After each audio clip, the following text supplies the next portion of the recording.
The cryogenic pod hissed, a sound I hadn't heard in 1,000 years. My eyes fluttered open, not to the familiar skyline of my time, but to a world reborn. The air itself felt different, cleaner, alive. I stumbled out, my hand brushing against the cold, metallic wall of the chamber. And then, it happened. A flash, not of light, but of memory. 1,000 years of this single spot, a blur of seasons, of decay and renewal, flooded my mind. It was overwhelming, dizzying. I had a superpower. I could see the history of anything I touched. I reached out, my trembling fingers touching the moss-covered concrete of what was once a bustling city street. The vision hit me instantly. Years 1 to 100. The world fell silent. The ceaseless hum of human activity faded into an echo. Cars rusted in place, their lights dimming for the last time. Skyscrapers stood like vacant tombstones against the sky.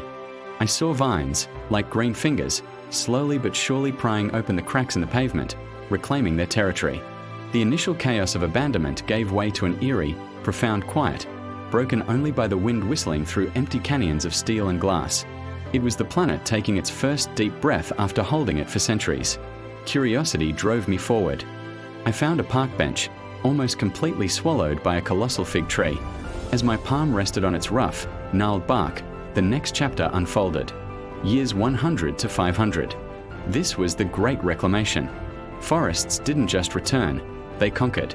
I saw saplings, which I had just witnessed sprouting through asphalt, grow into towering giants, their canopies blotting out the remnants of the old world. Iconic bridges, monuments to human engineering, groaned under the weight of time and rust, their steel skeletons finally succumbing to gravity and collapsing into the rivers they once spanned. The world of my memory was being erased, not with violence, but with the patient, relentless growth of nature. Animals, unseen in cities for generations, returned. It was beautiful, and it was heartbreaking. I wandered for what felt like days, touching relics of a forgotten age, piecing together this silent history. I came across a structure unlike anything I'd ever seen. It was sleek, organic, woven from a material that seemed to shimmer, with green life integrated directly into its walls. It pulsed with a soft, internal light. Hesitantly, I placed my hand on its surface.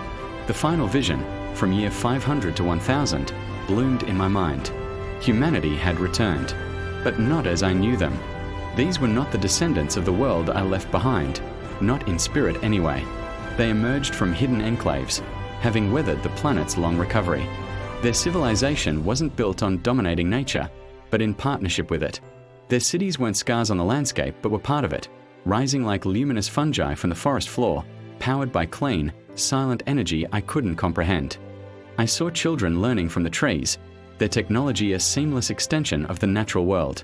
They moved with a grace and a peace that my era had long since traded for progress and profit. They hadn't just survived, they had evolved.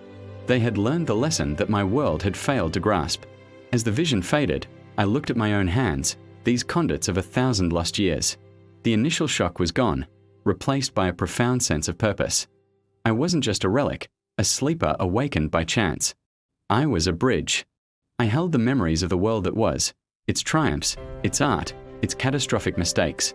And before me stood the world that is, a testament to resilience and hope. My mission wasn't to mourn the past, but to connect it to this incredible future, to share the stories of what we were, so they could better understand what they had become. The long sleep was over. It was time to wake up and get to work. Thanks for watching. If you enjoyed this journey through time, be sure to subscribe for more stories.